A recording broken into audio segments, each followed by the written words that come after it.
જપા કુસુમ સંકાસમ કાશ્યપેય મહાદ્રુતિમ તમોરી સર્વપાપઘ્નમ પ્રણતોષ્મી દિવાકરમ।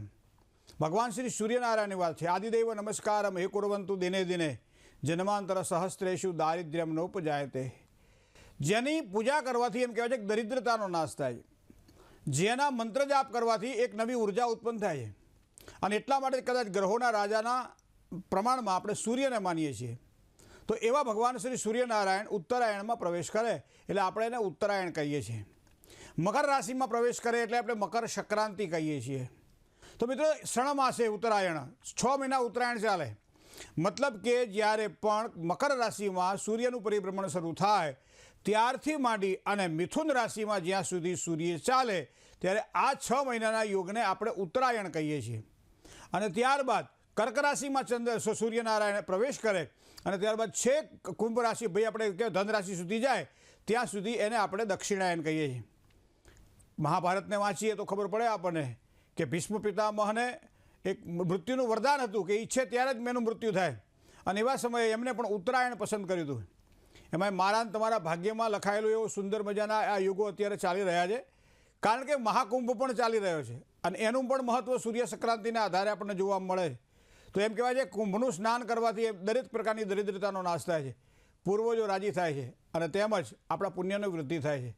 તો એટલે આજે જવું છે સૂર્યનારાયણ સંક્રાંતિમાં। તમે જોજો ઉત્તર ગોળ અને દક્ષિણ ગોળ, આપણી પૃથ્વીને ગોળાકાર પૃથ્વીને બે ભાગમાં આપણે વહેંચીએ તો એક ઉત્તરાર્ધ થાય છે, એક દક્ષિણાર્ધ થાય છે। સામાન્ય રીતે મેષ રાશિથી માંડી અને કન્યા રાશિ સુધી છે એ ઉત્તર ગોળ કહેવામાં આવે છે, અને તુલા રાશિથી માંડી અને મીન રાશિ સુધીને દક્ષિણ ગોળ કહેવામાં આવે છે। વિષુવવૃત્તનો આ સૂર્યનો પરિભ્રમણ માર્ગ છે, જેના આધારે આપણે 12 રાશિને 27 નક્ષત્રમાં વિભાજિત કરીને 108 એના ચરણ છે, અને દરેક ચરણનું પોતાનું ફળ મળે છે। અને એટલા માટે સંક્રાંતિનો સૂર્ય હંમેશા લાભપ્રદ રહે છે, કારણ કે સંક્રાંતિનો સૂર્ય હંમેશા પોતાની ગતિ ઉપર ચાલતો હોય છે। ક્યાંય એની વૃદ્ધિ થતી નથી હોતી, ક્યાંય અતિગામી થતો હોતો નથી, ક્યાંય સંક્રમણ થતું હોતું નથી। સૂર્યની આસપાસ આવતા ગ્રહો એમ કહેવાય છે કે સૂર્યના પ્રકાશની તેજથી અંજાઈ જાય છે, જેના કારણે જ્યોતિષશાસ્ત્રમાં એને અસ્તંગત ગ્રહો કહ્યા છે। અથવા તો ક્યારેક ક્યારેક સૂર્યની નજીક આવતા એ ગ્રહો પોતાની ગતિ છોડી દે છે, એટલે એ ક્યારેક ક્યારેક એ તમે જોજો કે વક્રી બની જાય, ક્યારેક ક્યારેક માર્ગી બની જાય। તો આ બધી ગ્રહોની ગણિતની વાત છે મિત્રો। પણ સંક્રાંતિનો સૂર્ય કોને લાભ કરાવડાવે, કોને નુકસાન કરાવડાવે, એક તો વસ્તુ આજે ધ્યાનમાં રાખીએ આપણે। આ બીજું 6 રાશિવાળા જાતકો માટે એમ તો કે આમ તો ચોખ્ખી વાત તમે કહું કે અડધી જગ્યાએ જો અજવાળો તો અડધી જગ્યાએ પાછું અંધારું હોય, એ પ્રમાણે 6 રાશિ 12 રાશિની અંદર 6 રાશિવાળાને સારામાં સારો લાભ પણ થઈ શકે, પણ પાછું 6 રાશિવાળાને નુકસાન પણ કરાવડાવે। તો એવા પ્રમાણે આ 6 મહિનાઓ જે છે એ સૂર્યનારાયણ આપણને કેવા પરિણામ આપશે અને સૂર્યની ઉપાસના કોને કરવી જોઈએ આ વાત આપણે કહીએ।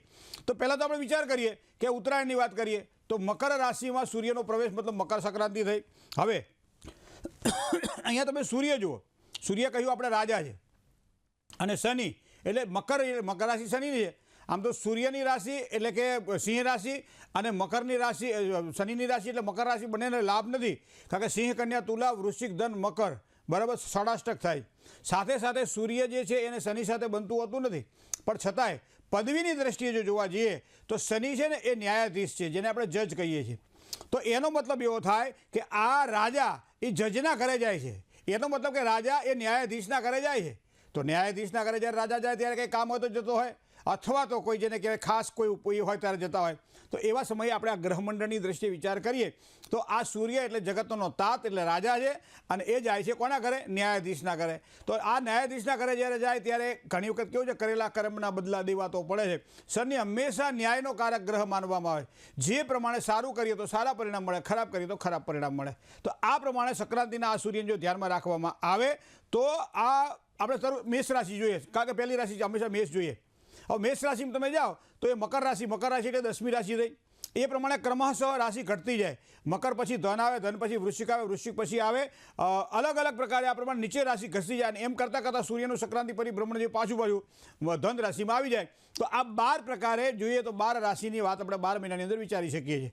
હવે એ પ્રમાણે જો જોવા જઈએ તો 10મા સ્થાનમાં રહેલો સૂર્ય મેષ રાશિવાળા જાતકોને બને ત્યાં સુધી મહત્વાકાંક્ષા પર માણસો વધારે ધ્યાન આપશે, પોતાની કરિયર ઉપર વધારે ધ્યાન આપશે, અને એટલા કારણે જ પોતાની એક અલગ ઉર્જા ઉત્પન્ન થાય અને સારામાં સારા પરિણામ મેષ રાશિના રાશિના જાતકોને પ્રાપ્ત થવાના છે, મતલબ વધારે ઉર્જાવાન બનશે. તો આ સમય સૂર્યનારાયણની ઉપાસના એ મેષ રાશિવાળા માટે ખાસ થવી જોઈએ, કારણ કે 3 રાશિ અગ્નિ તત્વની રાશિ છે. એક મેષ રાશિ છે, એક સિંહ રાશિ છે, એક ધન રાશિ છે. અગ્નિ તત્વની રાશિવાળાને સૂર્ય ઉપાસના હંમેશા સારા પરિણામ આપતું હોય છે. એટલા માટે હવે વૃષભ રાશિની તમે વાત કરવા જાઓ તો વૃષભ રાશિવાળાને પાછો 9મે આવે છે. એનો મતલબ એમ કે જે કંઈ કામકાજ કરી રહ્યા છીએ કામકાજમાં થોડો વધારો પણ થવાનો છે, સારી સફળતા પણ મળવાની છે. સાથે સાથે સ્વાસ્થ્યની બાબતમાં ખાસ કરી જો અમુક રાશિ ખરાબ હોય, પેટની તકલીફ રહેશે કદાચ વૃષભ રાશિવાળા જાતકોને આ સમય દરમિયાન, તો થોડુંક સાચવીને કામકાજ કરવું પડે. હવે મિથુન રાશિની આપણે વાત કરવા જઈએ તો મિથુન રાશિવાળાને 8મા સ્થાનની અંદર આ સૂર્યના પરિભ્રમણ, આમ તો 8મું સ્થાન ખરાબ સ્થાન માનવામાં આવે, પણ સૂર્યની બાબતને જો ધ્યાનમાં રાખવામાં આવે તો 8મા સ્થાનમાં પ્રવેશ કરતો આ સૂર્ય એ કામ કરવાની ઉજળી તકો મળે, ઇન્ક્રીમેન્ટ મળે, પગાર વધારો મળે, સારી જગ્યાએ કામ કરવાની તક મળે, સારો બોસ મળે, બધી જ સારી સારી વસ્તુઓની પ્રાપ્તિ થાય, કારણ કે એની ઉર્જાવાન બને છે અને પોતાની ઉર્જા વડે એ સામેના વ્યક્તિને પ્રભાવિત કરે છે અને પ્રભાવિત થયેલો વ્યક્તિ હંમેશા પરિણામ સારા આપે છે. માટે જેમ કહેવાય છે હરીફાઈવાળા કોઈ પણ પ્રકારના કામકાજ કરવાના હોય, તમારી બુદ્ધિશક્તિનો જેમાં ઉપયોગ કરવાનો હોય એવી બાબતોની અંદર હંમેશા મિથુન રાશિવાળા જાતકોએ આગળ વધવું જોઈએ. ખાસ કરી પરીક્ષાલક્ષી કામકાજ વિદ્યાર્થીઓને આગળ વધવાનું હોય તો પણ આ તમારા માટે એક સારો ઉપાય ભગવાન સૂર્યનારાયણની કૃપાથી પ્રાપ્ત થશે. કર્ક રાશિના ભાગમાં 7મા સ્થાનમાં સૂર્ય આવે છે. 7મું સ્થાન એ દાંપત્યનું સ્થાન છે, 7મું સ્થાન ભાગીદારીનું સ્થાન છે. મતલબ એવો થાય કે ભાગીદારીવાળા કામકાજ જો તમે કરી રહ્યા છો અથવા જીવન પાર્ટનર કે લાઈફ પાર્ટનર, તો એની સાથેના સંબંધો તમારા સારા રહેશે. બીજી વસ્તુ તમને કહું, બને ત્યાં સુધી કોઈ પણ પ્રકારના નિર્ણયો ઉતાવળિયા ના કરવા, થોડીક રાહ જોવી. ધીમી બાપુડિયા તે ધીમી ગતિએ જો કામ કરશો તો ખૂબ જ સારી સફળતાની પ્રાપ્તિ થશે. સાથે સાથે ફરિયાદો રહેશે. તમારા જીવનસાથી કાયમ તમને એમને કયા કરશે આ સમય દરમિયાન કે ભાઈ મને મારા ઘરવાળા બહુ ટાઈમ આપતા નથી અને એના કારણે અસંતોષ રહેશે. આ ફરિયાદ થોડી તમારી રહેશે. સાથે સાથે કોઈ પણ કામકાજમાં વધારે સમય ન લગાડતા જો કોઈ કામને શીઘ્ર ગતિએ જો કરશો તો તમને સારામાં સારી સફળતા મળવાની છે. હવે વાત કર્ક રાશિ પછી સિંહ રાશિની આવે તો સિંહ રાશિ એટલે મોનેટો અક્ષર આપણે જાણીએ છીએ, પણ 6ઠ્ઠા સ્થાનમાં રહેલો આ સૂર્ય જે છે એ એવું સૂચવી રહ્યો છે કે વિરોધીઓ દ્વારા થોડીક સાવધાની રાખવી પડશે. વિરોધીઓથી જેટલી સાવધાની રાખશો એટલી સારી સફળતાની તમને પ્રાપ્તિ થશે. બીજું, કોઈ પણ કામ ગમતા ના હોય એ કામથી દૂર થઈ જવું.